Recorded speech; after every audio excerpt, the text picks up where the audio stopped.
Okay, we're gonna start this video, and I am so sorry if it is upside down. I will try to correct it in editing as much as I can. And I'm gonna hope I don't drop my phone. But I'm doing this so you can kind of see the setup of a violin. In my previous video, I talked about types of tuners, and this is kind of following along with that. This is going to be the application part of putting tuners to your instruments, and hopefully this kind of bridges the gap of kids not being able to practice at home because like strings are loose, and or if something happens at home and a string breaks, or if an instrument's out of tune, you're not afraid to kind of get into the nitty-gritty of everything. I normally don't like to teach beginners how to tune for a while, just because I want them to be very comfortable in their setup. I'm being honest, the first time I did peg tuning, I broke a string. So that's going to happen. It's unavoidable. I'm not saying you're going to break a string on your first try, but don't be discouraged if it happens. The idea is that, if you do it, you learn and you keep doing it until you get comfortable with it. And then almost it just doesn't become a scary process anymore. But I have a violin in my hand. I actually don't have a viola on me. Of all the instruments in the world that I own, a viola is not one of them. Hopefully that will change pretty soon, and so I can do some viola stuff. But pretty much the violin setup runs the same course for viola. The only thing that changes is, if you can see my thumb, sorry. Okay, the lowest string for a violin is G, D, A, and then E. Okay, I'm muting that, my bad. There we go. Okay. The highest string on a violin is E. The highest string for a viola would be A. That string would be over here.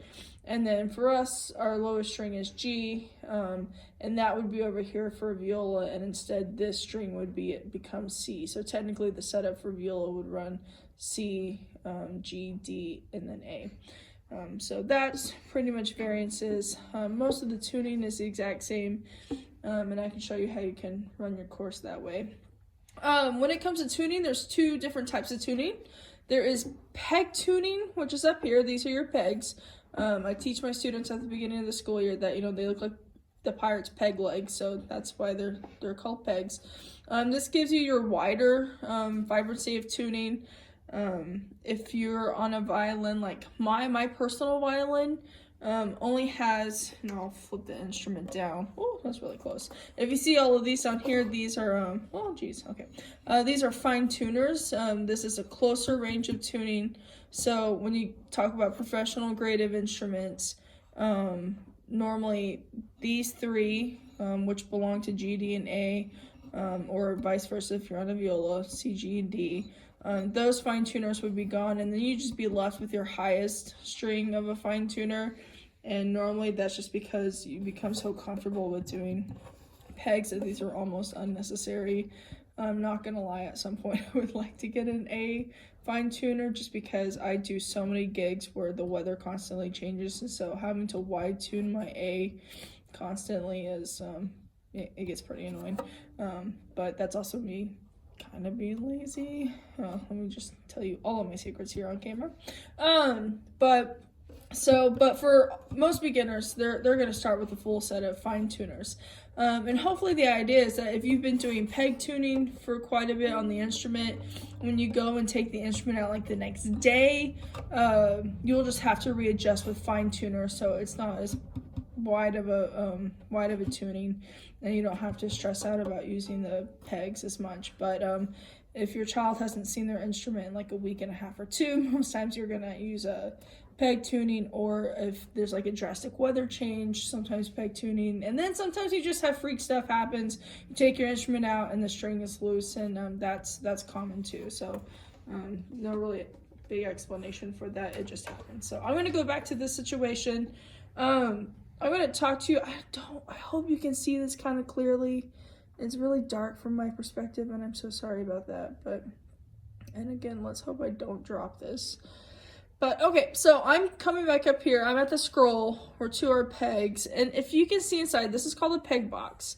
And if you can see the way that these are wrapped, so there's a very fine hole that's like drilled into each pegs. Now, it's very important to know, parents and students, that these pegs are placed at a certain location for a reason.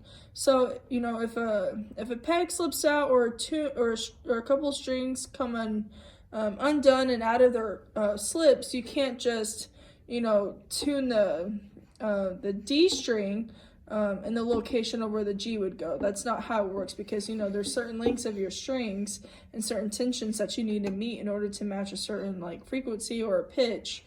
And you can't do that. So if you're trying to tune a D over to where, or actually let's say that backwards, if you're trying to tune a G to where D is, well, okay, this is a lower frequency, this is a higher frequency, and if you're trying to meet that on this side, I mean, you're putting way too much tension and you can break the string. So there's specific locations for your pegs for a reason, and I try to address that with my students as much as possible, because I've seen freak stuff happen. I've seen instruments come back and these strings are all sorts of backwards, and they're also turned backwards too, and I'll talk to you about that in a minute. But so if we're talking about this, there's specific pegs. So right here, your lowest one, it's going to meet your G string, okay? All right, so know that. Or if you're on a viola, this will always meet the C string, okay? And then if we're jumping over this peg, okay, think like lefty is lower and then righty is higher, okay? So these two pegs will always go through two lowest strings, and on the right-hand side will always go through two highest strings. So if we're talking about tuning strings, if we're on the peg that's lower, this is going to go with G, and then this peg over here is going to go with D. And then we're going to jump over here. We're going to go all the way up to that like tallest like set of pegs, and that's going to go with, or not tallest, but furthest back. And that's going to be your A peg, and then over here, this is going to be your E peg. Now, if you're on a viola, this would become C, this would become G, this all the way back here would become D, and then this over here would become A. So again, like this string is closer to that. This string is a little bit lower than that one. Okay, so he's gonna have more frequency to stretch. So just please understand that there are specific places for your strings to go. Now, in the event of when you're placing your string in, now, okay, let's see if I can do this. Please let this work. Okay, now I just untuned this. So this guy's like, he's loose. Can I turn it this way so you can see?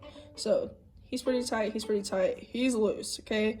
This is where all of my kids come running, they're like, Miss Welch, why something's wrong with my string? And it's like the end of the world, but I have to assure them it's not. So this is a pretty loose string.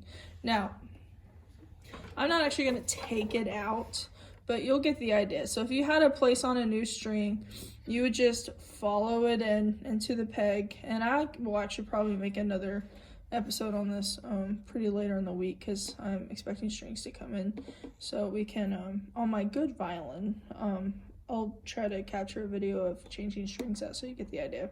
But you just pretty much, you follow it into the hole, stick it in, make sure that when you check it on the other side, so you're gonna like feed it in through a hole that's down there, and it's very tiny, you like stick it in, and then make sure it comes out the other side. Otherwise, if it's not coming out the other side, if you just stick it in through the hole, by the time you start turning the peg, it's going to slip out of the hole. So then you have to like restring it all. So, and I always string from the top a little bit before I feed it into the bottom, and I'll show you that here in a minute.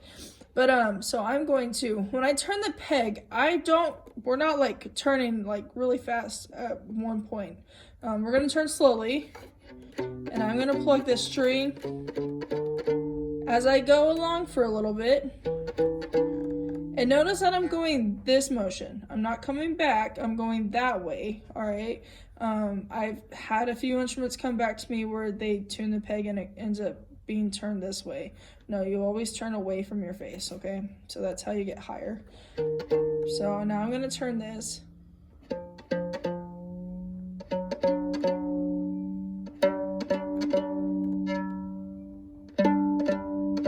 And just like that, I'm gonna pop it back into its location, okay? All right, now I mean, this is probably not accurate to like its needed pitch, but it is on the realm of a G, maybe a G flat a little bit. It sounds flat.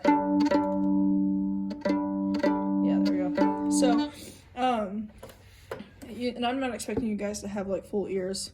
When you do tuning, it's going to be required to do it with a tuner in front of you, so you get the idea. But for the sake of this, so that's how you do it. That's how you treat every string, okay? Be super careful with your E string. Okay, all right, take them in small chunks at a time when you're turning. Again, the faster and the more that you turn, the more likely you're going to be able to break a string, because you're putting so much pressure, so much tension is being added that it can't handle it. So be super careful when you're doing that. Now I'm going to come over to the bottom, because earlier I talked about when you're feeding a string through, you're going to have, I don't know if you can see it in this. No, not really. Okay, well, there's little balls that are always like hooked to the end of a string. And once I get kind of a little bit solidified at the top, once I feed it through the hole, then I'll turn it a few times, and then I'll slip the little ball into one of these grooves. They just like, you slip it in like right in this open area, and then you'll slide it back until it like really hooks into its place, and then you'll well, you know what? Hold on. Let's just, for the sake of demonstration, this is gonna be fun. Okay, so I'm gonna just, you know what? It's easier to show than it is to just actually assume. So, okay, he's super loose again. I'm gonna clip him out. Now, every ball is gonna look different. Sometimes you'll have a silver ball. Sometimes you'll have a gold ball. Sometimes you'll have these like black matte balls. And that's okay, it doesn't matter, it doesn't change. It just, as long as it goes in like this, okay, stick it in, and then I'm gonna like grab it. Now, right now it's really loose, so it can't really like grab on its own. So then I go back up to the top. He's like lopsided. This is where the crazy part is. I think this is where a lot of people freak out. They're like, oh my gosh. And again, it's not that scary. But then again, you know, I mean, I had broken strings while teaching. Snapped a couple bridges. It's just trial by fire until you get used to it. So, if you can see, I have my finger on it. And I'm just kind of guiding it as it's going until I start to feel the tension building. Now, it's a little bit loose, and I'm actually going to do this to demonstrate.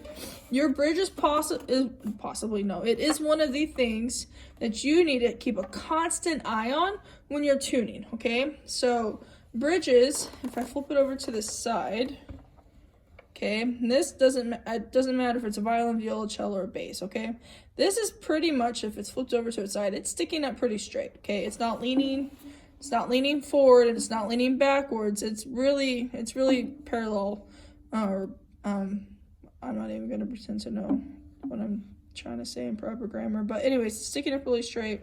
It's not the leaning tower piece. And now, if you look at the F holes, get really close to the F holes. I always try to line the bridge up with a little click that makes the F, and then you just line it up center. Now, if you have a beginner bridge, and I know I'm throwing a ton of information at you, but if you have a beginner bridge for students, most times on the for the G string, this starts higher and then it slopes a little bit lower. Now this one is I had this custom cut for my instrument just because it's my teaching violin, but I also needed to have good sound for when I'm playing higher quality or just tougher music. But sometimes you'll see, especially on cellos, you'll see a higher slope, and then it just gets a little bit lower on the E string. So make sure that you have the higher slope of your bridge on the lowest string, and then the lower side is on the highest string. And most times, if you're not sure, depending on like who is made or where the bridge is made, they'll have the label sticking on the outside facing towards your face. Okay, so that's what that looks like. So, but if you look at the top of the bridge, you're gonna find little grooves, little cuts. Please make sure that it's in the groove once you start getting a little bit tighter. So it's not loose enough to like be floppy. I actually have to like handle it quite a bit, but it is loose enough though to fit into the groove. Okay. Likewise, I don't know if you can see, but there's a plastic wrap that's on the E string.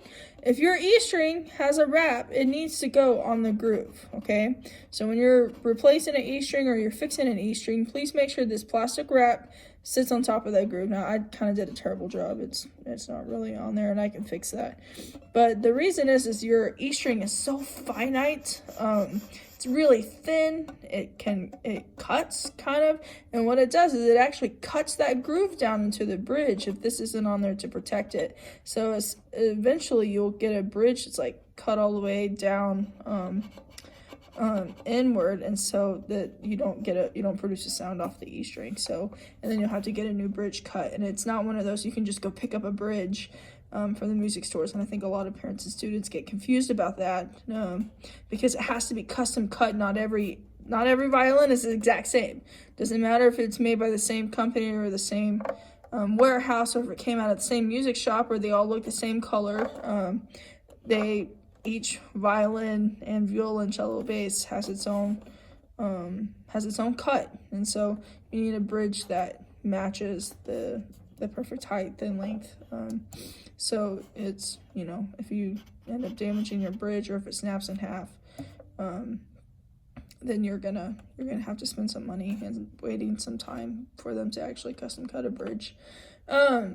Likewise, bridges aren't glued. Okay, so if your child's instrument or students, if your bridge collapses, it's not glued. And I make sure to tell every single person that on day 1, do not glue your bridge to the instrument. Okay, it's held by tension of the strings, kind of like a suspension bridge. That's exactly what we're building right now. Okay, it's held up by the tension of the strings. It's applicably movable. Okay, it has to line up with the sound post and the belly of the instrument. It bends and takes just a little bit, and that's okay because it has to meet the tension of the strings. So, with all that being said, so I'm gonna go back up again. I'm tuning it slowly. I know it's super loose, so I'm not going to really worry about plucking just yet. But I'm going slowly. Again, if you do it fast and in one swift motion, you'll probably over tighten and break your string. So now sometimes you're going to get some kickback. And if you notice that when I turn, I have to like press inward. Okay. And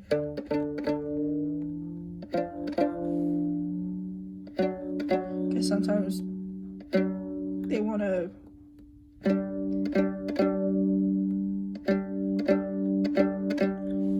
fight back and they don't want to stay. So sometimes you need to push. Now, if you're dealing with a peg that just won't stick when you turn, you can.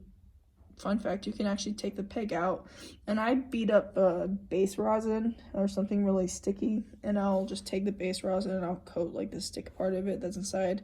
Like, you can take the peg out, and you can just kind of dust it with a chalk of the rosin that you kind of beat up and broke up, and then stick it back in, and then it should give it some grip. Now, if you notice that I just tuned it and it's out of tune, that's okay. It's gonna, your instruments are like little babies. They're not always happy after one thing that you do to make them happy. So they'll fall, and especially once you've tuned one string, and if you have another string that's like severely out of tune and you're messing with that peg, it disrupts the balance up here. So you'll have to go back through and just retune each string. And so that's just kind of how that works. So again, peg box, each peg is set at its own lowest, lefty lowers, okay, righty highers. Please make sure that you're keeping a constant watch on your bridge, again, if you're looking at it as you're resetting. And now if you're replacing like a ton of strings, I always say replace one string at a time. That way you constantly have tension. Because if you completely take all the strings off, you try to put them up all at once.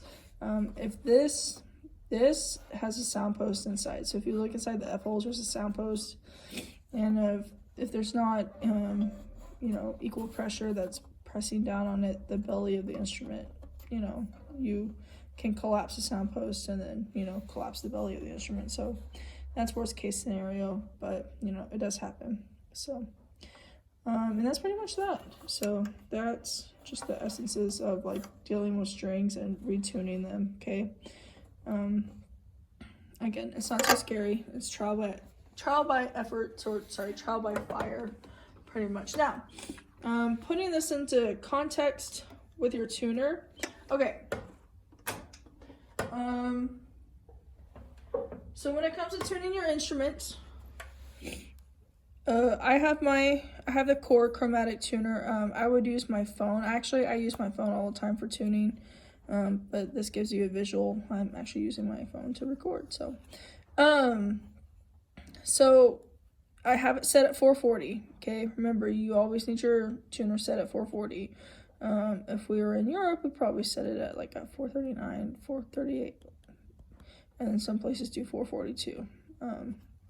Some gigs I do set the piano set so sharp it's at a 442, and it drives my ears crazy. But so I'm set now. If you can see me talking, it's reaching over to the flat side, and then it's reaching over to the sharp side. Okay, now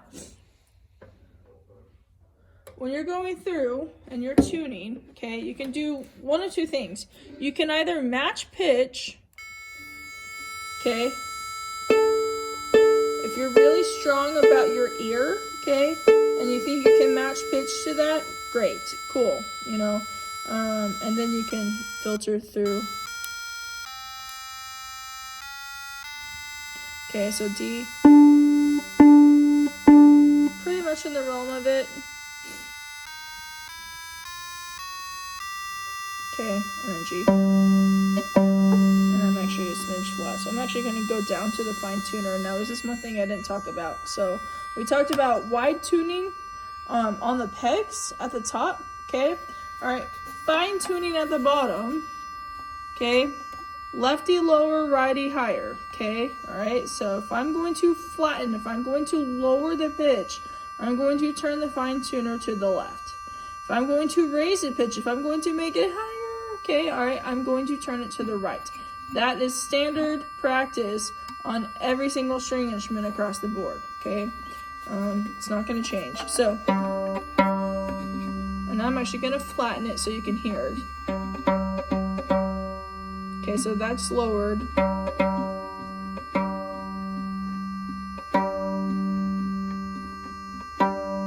And now I'm raising it, I'm moving it to the right,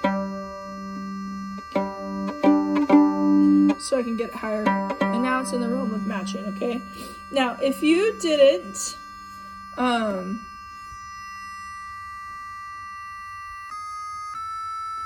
I'm gonna turn it off because now I'm done. There we go. Okay, cool. Now, if you don't feel comfortable doing sound tuning, okay, like listening to it and then tuning, you can put the tuner next to the instrument, or you can do the fancy little clip that I showed in my previous video, okay? And you can watch the gauge as it goes. Now, again, super important that it's on 440, okay? This is how we tune here in America, and especially in my classroom. And I'm going to pluck it. Now, it's a little bit flat, okay? But here's a couple of things that you need to know. It says G. It needs to say G, okay? All right? And that G is important because, let me flatten it right quick.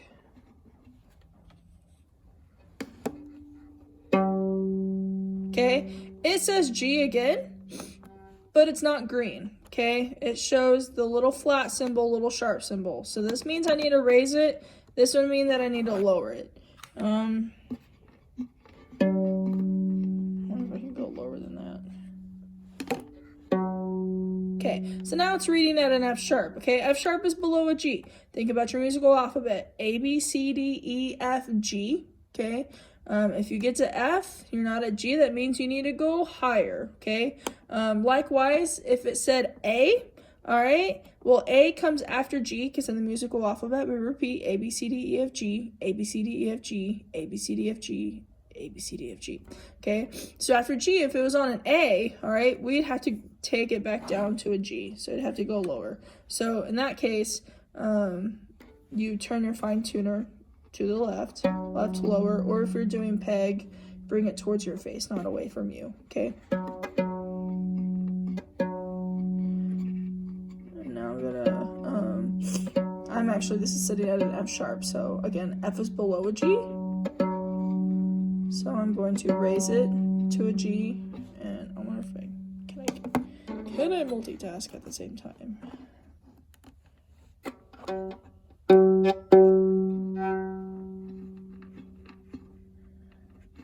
That's yet to be determined.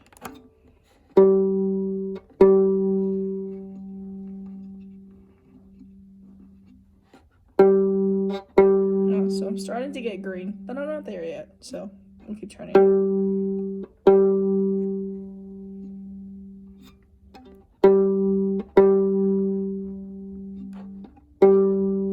So I'm getting pretty close, but I'm gonna leave it at that for now. And again, D, make sure it says D. Make sure it doesn't say D flat, okay?